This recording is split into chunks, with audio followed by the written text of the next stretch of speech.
Welcome to Hindsight Hacking. I'm Corey Carter. And I'm Ron Cool, and you are listening to Hindsight Hacking, where we have talked to hundreds of entrepreneurs hacking their hindsight to give you clearer foresight. And now, as we still bring you the same great, amazing interviews each and every week, we are adding bits and pieces to serve you in such a great way.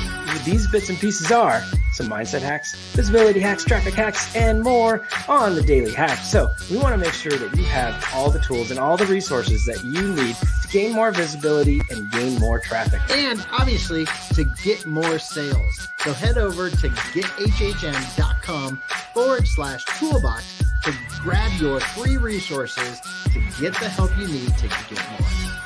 And if you're interested, after you collect all those freebies, because they're amazing, hit the link in the show notes and jump on our calendar because we definitely want to help you. Guys, we absolutely love the community that we've created with your guys' help, and we love all the hindsight hackers. So jump on in and get on our calendar. So without further ado, what do you say? Let's get to it. All right, everybody, what is going on? Today, we get to talk about a very, very sexy subject, and that is finance. I know most people don't think it's so sexy, but we have a gentleman here that makes it so.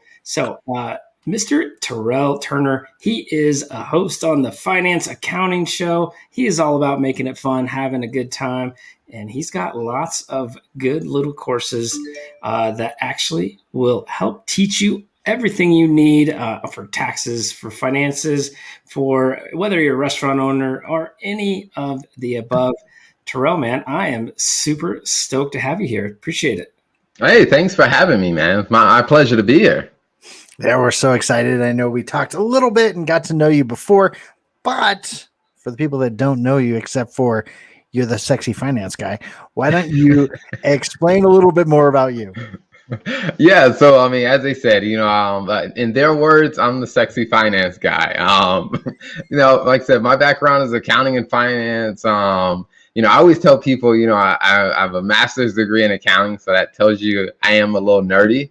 Because you got to be a little nerdy to go that deep into it. But spent most of my time working with different companies, Fortune 500 companies and some startups, as well as helping them kind of navigate that side. And where I'd say finance and accounting got a little sexier is when I started spending more time with like the marketing team, the operations team. It's just like, all right, knowing the numbers is great, but how do we actually understand this stuff to make actual decisions?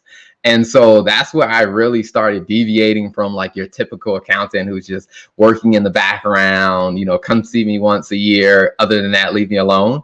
I'm kind of like, hey, day to day, let's figure this out. Like, what are you trying to do? All right, here's what that might look like. And then that way we can kind of the game, whatever the situation is, let's work through it together. And so that's been kind of my perspective. And I started my own firm. I do that for small business owners and really helping them figure out that part of it, because nobody likes being surprised with a bad financial result at the end of the year. So I like to help them figure that out on a month-to-month basis. I guess I should unmute and get going here. So, all right, Terrell, I definitely, I love that you come from it from a different angle, right? Like, you could be wearing a suit right now. You could be in a stuffy office right now. You could be really on a different plane that wouldn't be someone that we would want to be blunt, to have a conversation with all the time, right? But the moment we had a conversation, I was like, oh man, we need to know Terrell a little bit better. So again, I love the way you're coming from. And then the other piece of it, Ron and I, we talk a lot about visibility. And you're a step ahead of the game. You're on a different path than your peers, running your own podcast show and getting on other podcasts and being interviewed, right? Like, it's a different game. And so tell us, like, what led you there to do it differently on that level? Already you're doing it differently for your people, but on the level for yourself and getting out there. Yeah, I mean, I think part of it was, when you listen to the stereotypical accountant described, I would always say to myself, I don't want to be that. So one of the things that I realized, I'm like, if I don't want to live up to that image, like, how can I go do something that is different and it will force me to be different? Because, a lot of people may talk about, the stereotype accountant, but there's a lot of that. There's a lot of truth to that. And I think just the nature of what you do kind of pulls you into that. So I was like, I have to do something that allows me to keep that creative edge, because the people that I'm working with, they need that from me. And if I'm not creative, I can't relate to them. So I was like, podcasting was a great way to do it. Now, at the time, I didn't know a whole lot about marketing. What I didn't realize is podcasting was also going to make me a much better communicator, and it was going to help me clarify my marketing message a lot better. So once I started realizing that, I'm like, I'm all in for this. I'm going to keep doing it more. So I have a question. Since we have a podcast, when do we become better communicators? I think my wife would like to know that. Like, how many episodes in can I say I'm a better communicator? 247. Is it 247? Okay. All right. So I can tell her we're not quite there yet, honey. I'm sorry. but I wrote this down because I nerd out on graphics. I mean, Corey and I were just on a call. Someone gave me a new graphic program like that ruined me for the rest of the day because I wanted to play in it, right? She's already bought it, and it was 5 minutes ago. So yeah, I already bought it, right?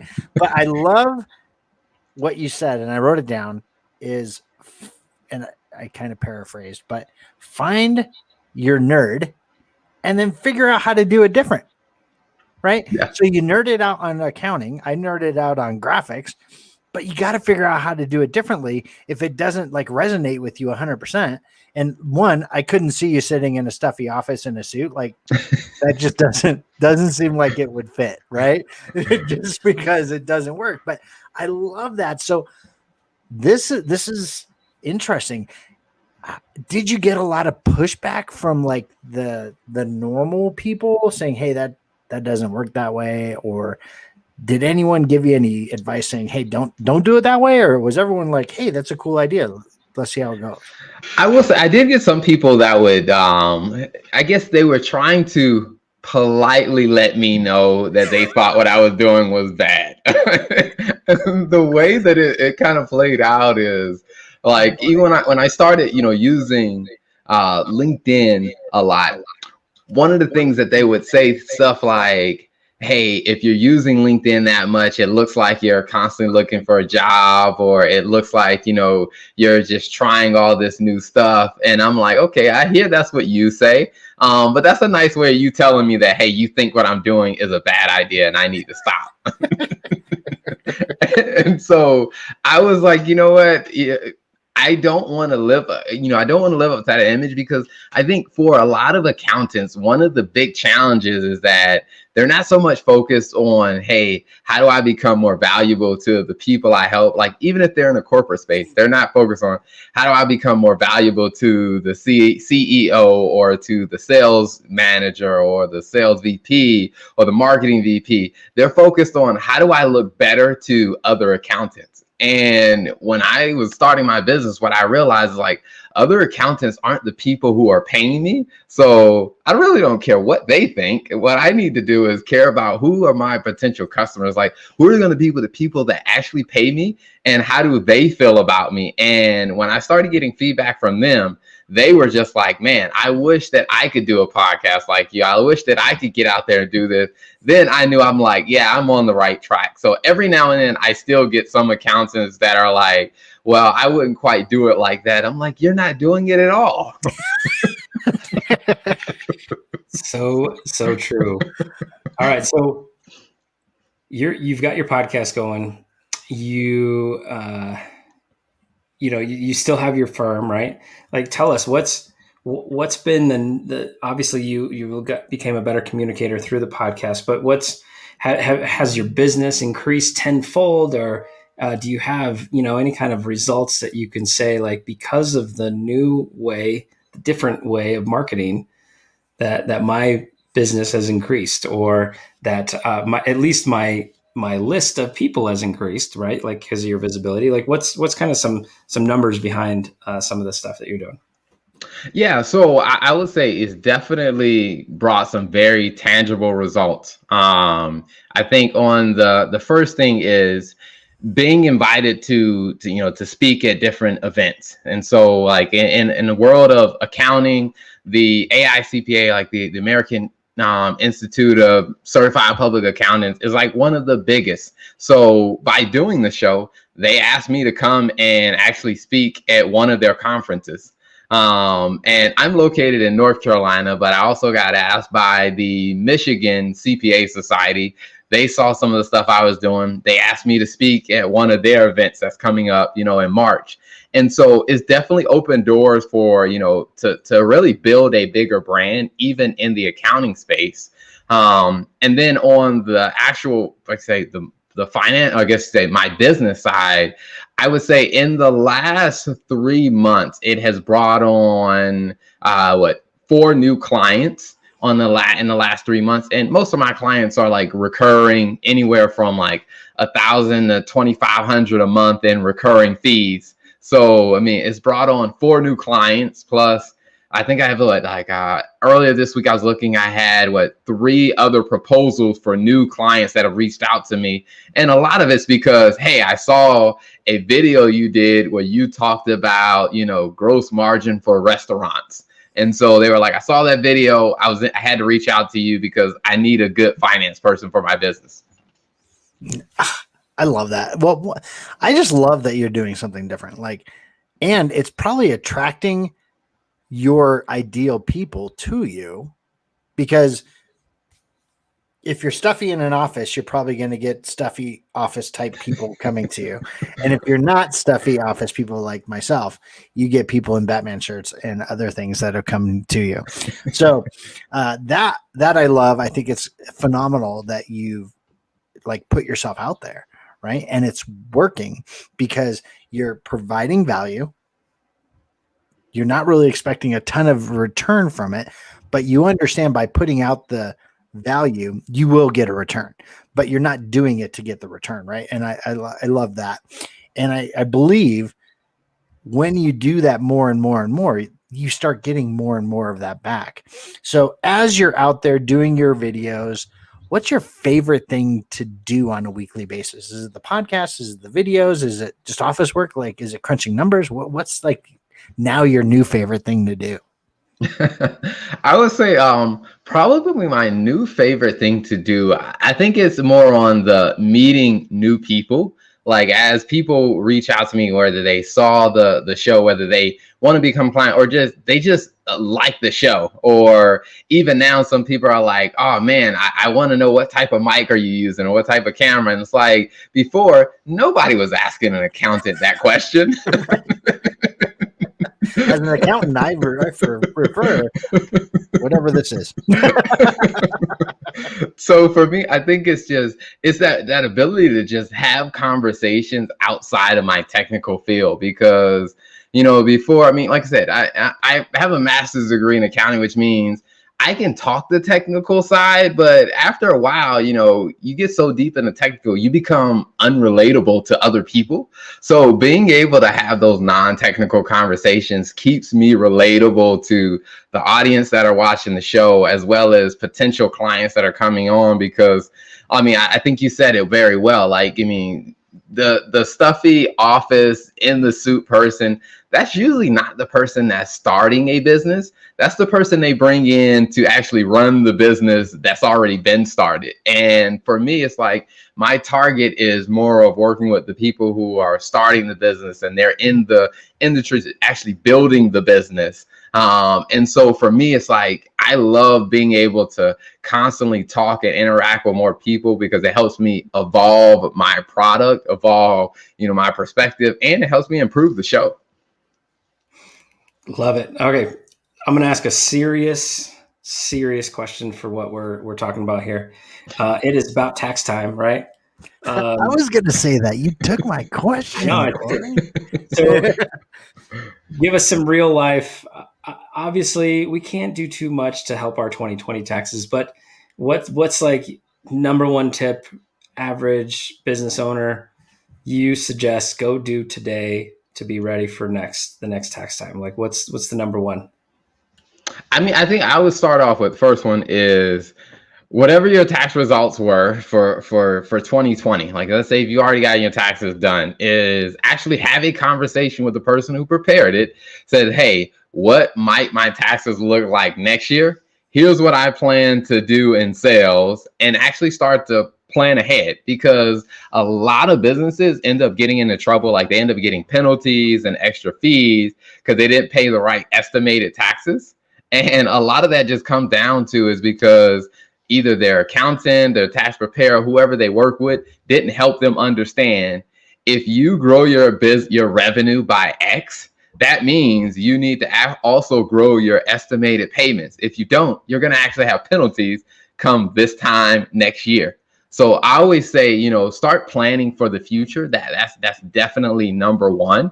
Number two, I think a lot of businesses miss out on a lot of legitimate deductions because they're just not keeping track of what's going on in their business. And I get it, because that's not the sexy part of doing the bookkeeping piece of the business. So I always tell people, like, you know, if you realize that, hey, you're not really doing the best on the bookkeeping side, it's probably time for you to hire someone to remotely support that piece of it, because that's going to help you tremendously when it comes down to getting ready to get your taxes done and stuff like that.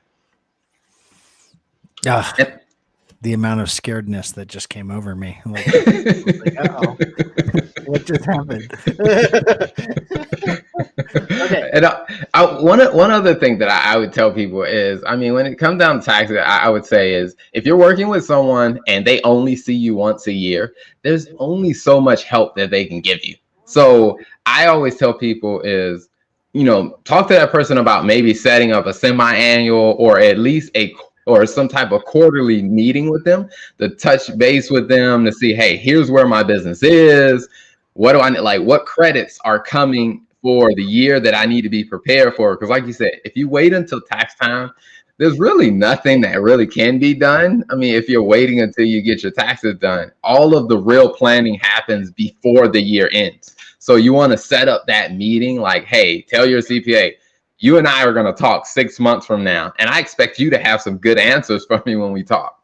Right. Because again, and I think a lot of people look at the accountant piece as someone that tells you kind of what to do once a year, right? I know I was that person for a long time, but there's a lot of value that you can learn along the way, and you can get better at being proactive for a lot of different things throughout the year if you meet with that person more often.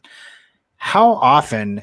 I know you said, you know, every 6 months. Is that like the minimum people should meet with their accountant, or is it quarterly? What's the best cadence, or does it really depend? My preference on the best cadence when it comes down to the tax side, I would say, is meeting at least once a quarter, especially if you're in hyper growth state, like if your business is growing, you're bringing on new clients, like you probably want to meet at least once a quarter. Now, if your business is pretty steady, which is very rare these days, but I'm like, if your business is pretty steady, you know, maybe, you know, once every 6 months. But I tell people, like, because one of the things that I do in my business, where I am a CPA, I understand the taxes, but I focus more on kind of the operational finance. And I tend to meet with my clients like once a month, where we're really digging into the numbers, like, what do we need to tweak based off of what just happened in February? What do we need to tweak in March to make sure March is better than February? And then we meet on a regular basis and talking through it until they get comfortable enough to where they can automatically think through some of those things that we're catching on a monthly basis. Yes. All of that, Ron and I, we need a private consultation, I think, at the moment. No, but all right, Terrell, thanks. You mean dropping gold nuggets. And so for anybody out there that is listening, I know it's usually entrepreneurs. Maybe you're watching right now. Thanks for watching. But yeah, take notes, make sure your things are aligned. Luckily, Ron and I at least keep good books with what's going on, but everything else, we have some work to do. So switching gears a little bit, our show being about hindsight, I get to ask everyone a little bit of a question because our main goal is to help our listeners have clearer foresight based on your hindsight, Terrell. So if you had the ability to go back in time, give a younger Terrell some advice, when would you go? What advice would you give? And this could be from last week. It could be from 10 years ago. But what's the advice that you want to share with the audience today? I would say from a business standpoint, I would say I would probably go back to I would say about a year ago, a little more than a year ago when I started my firm. And I would definitely tell myself, you need to sit down with someone who understands marketing because you have no idea how to really pick a niche and develop a message around that niche. Because that's one of those things that after, going through the process of really, like I said, really working hard on the podcast and doing over 200 interviews in a matter of 7 months, to where a lot of that, I didn't really have my real good focus. So it's like I wasn't able to capitalize on the attention that I had gotten as much as I could have had I actually sat down with someone who knew marketing and say, okay, all right, help me understand how to really be clear about my niche. Because as I started to get better with that and started having more conversations with people who knew marketing and really focus on my niche, that's where I saw things start growing faster. And it was less stressful to see things grow. So I would definitely say, being very, have a conversation with someone who can help you understand how to be specific enough so that you can actually grow. Because I think you can apply that to any aspect of life. It's, finding that thing that's your thing. I mean, like being comfortable, as Ron said, being comfortable with what you can nerd out on and just do that differently. And that was something that I didn't really do when I started becoming a business owner. It's like I understood it as an accountant, but I didn't understand it as an entrepreneur. So I would definitely go back and give myself that advice. I love it. And I know there's people out there that are like feeling that exact thing you just said. They're in this niche, not sure which way to go. And I love that. Just nerd out on what you're good at and go nerd at that, and then surround yourself with people that can help you. So what are you currently working on? Like, we know you have this agency. How do you help entrepreneurs the best, or what's your next steps for people if they're resonating with you right now? Yeah, definitely. I always say, just setting up a consult, free consult to really understand, okay, all right, what is it that you're trying to do? Because I know in general, everybody's like, I want to make more money. And it's like, okay, all right, let's get a little bit more specific to understand, what are you really trying to do? Like, what are you willing to do to achieve that goal? Because there are a ton of ways that you could make more money, but just getting very clear on that. So that's what the consult's about, is understanding where they're at. And then it's really developing kind of a cadence or a plan. Like some of my clients was like, okay, based on what you want to do, hey, here, we need to create, a financial forecast based on, like, you're trying to double your business. All right. What exactly are you what operation are you going to do? Let's see what the numbers even look like. Because what I have found for some people is they come and they say, hey, this is what I want to do. And we draw the numbers and they're like, ooh, I don't really like those numbers. I'm like, well, you probably don't want to do that. So it's really, like I said, that free consult. Let's have a conversation about what it is that you want to do. And then let's start building out kind of what that plan would look like. And that person can decide whether they still really want that or not. Awesome. So I have one other question. And Business Talk Library, you guys, you have a statement there where you want to keep things simple, break down each topic in easy, practical, tangible way, right? Like, tell the audience why. Like, what does that mean to you? Again, it's a nice thing to say, it's a nice thing to hear, but I know if you're like Ron and I, there's a true meaning behind that that digs a little deeper than what one can actually read on the page, and the why behind what that whole thing is, and why keeping it simple and all that. Yeah, definitely. I mean, I think for myself, what I realized is that I was surrounded by a ton of people who were trying to impress others by explaining what they knew in the most complicated terms as possible. And what would happen is those people would feel good about themselves, but everybody else would be like, I have no idea what they just said. And it became a big deal when I started working with, business owners and entrepreneurs, because I could explain something to you. Like, we can get on and I can talk about, derivative accounting and all the technical terms. But if I don't break it down in a way that what action do you need to go take based off of what I just gave you, then it's not even a benefit to you. So one of the things that we wanted to do is to make sure that we can take things, break it down so that people can go take an immediate action. And I guess, and I'll give an example. Like, I was talking with a business owner, and he was saying that, hey, a lot of people are saying, hey, you need to improve your profitability on your products and stuff like that. And people were saying that person had no idea. So I said, okay, all right, here's what that means is, what are all your products? What's the price? What does it cost you for each product? And then we need to look at which ones are the most profitable. How do you spend more time marketing the more profitable ones?